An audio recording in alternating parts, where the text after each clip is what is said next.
பாரத் நேயர்களுக்கு அன்பு வணக்கம். ஊடகங்களில் கடந்த 2 தினங்களாக பெரும் பரபரப்பாக பேசிகிட்டு இருக்கிற ஒரு விஷயம் என்னன்னு கேட்டால், சட்டம் ஒழுங்கு பிரச்சனையா? அது கிடையாது. பாலியல் குற்றச்சாட்டுகள் புகார்களா? அது கிடையாது. வேற என்ன? தமிழக பாஜகவினுடைய மாநில தலைவர் மாற்றப்படுகிறார் அப்படிங்கிற விஷயம்தான் பரபரப்பாக போயிட்டு இருக்குது. அது மட்டும் இல்லாமல் தினசரி இரவு நேரங்களில் நடைபெறுகிற ஊடக விவாதங்களில் கூட இந்த விஷயம்தான் மையப்பொருளாக உள்ளது. தமிழக ஊடகங்கள் இவ்வளவு தானாக ஆர்வத்தோடு இவ்வளவு முன் அவசரமாக இப்படி ஒரு செய்தியை வெளியிடுறதுக்கு காரணம் என்ன? பாஜகவினுடைய மாநில தலைவராக அண்ணாமலை அவர்கள் நியமிக்கப்பட்டது கடந்த 2021 ஜூலை 8ஆம் தேதி. அதற்கு முன்னாடி அவர் கட்சியில் பாரதிய ஜனதா கட்சியில் அதிகாரப்பூர்வமாக சேர்ந்தது ஜேபி நட்டா தேசிய தலைவர் முன்னிலையில் ஆகஸ்ட் 25ஆம் தேதி 2020ஆம் ஆண்டு. இப்போதைய திராவிட முன்னேற்ற கழக அரசுக்கு எதிர்க்கட்சியாக உள்ளது அதாவது எண்ணிக்கை அடிப்படையில், எம்எல்ஏக்களுடைய எண்ணிக்கை அடிப்படையில் அனைத்து இந்திய அண்ணா திராவிட முன்னேற்ற கழகம் தான் தமிழக சட்டசபையில் அங்கீகரிக்கப்பட்ட எதிர்க்கட்சி. ஆனால் எதிர்க்கட்சியாக ஆளுங்கட்சியினுடைய தூக்கத்தை கெடுத்து கொண்டிருப்பது யாருன்னு கேட்டால், தமிழக பாஜகவினுடைய மாநில தலைவராக எந்தவித அரசியல் பின்புலமும் இல்லாமல் மாநில தலைவரான திரு அண்ணாமலை அவர்கள்.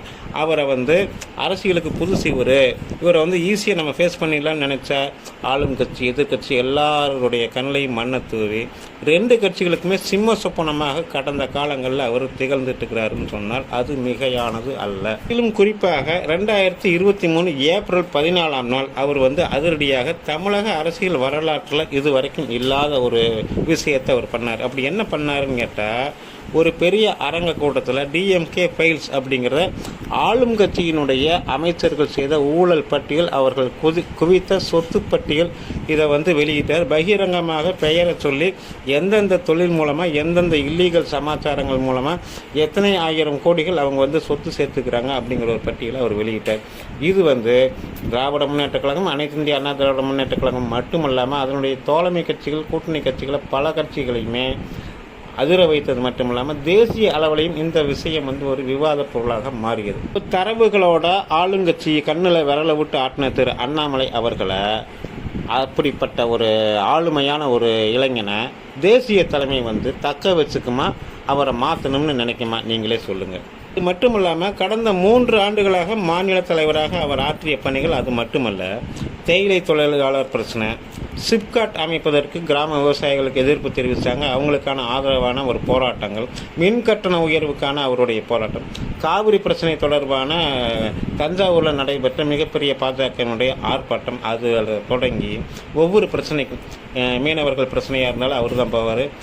மலையக தமிழர்களுக்கு இலங்கையில், அதாவது நாடு கடந்து கடல் கடந்து அவர்களுடைய குரலாக இலங்கைக்கு போய் 2 முறை அவர்களுடைய குரலை ஒழிச்சுக்கிறார். அது மட்டும் இல்லாமல் மலையக தமிழர்களுக்கு நரேந்திர மோடி அவர்கள் சென்ற நிவாரண உதவிகளுக்கும் இவர் தான் மூல காரணமாகவும் உறுதுணையாகவும் இருந்தாருங்கிறது வரலாறு. அது மட்டும் இல்லாமல் சமீபத்தில் மதுரை பக்கத்தில் அரிட்டாப்பட்டி அப்படிங்கிற ஒரு இடத்துல டங்ஸ்டன் இருக்குது, டங்ஸ்டன் சுரங்கம் ஆரம்பிக்கணும் அப்படின்னு சொல்லி மத்திய அரசு ஒரு முடிவு எடுத்தாங்க.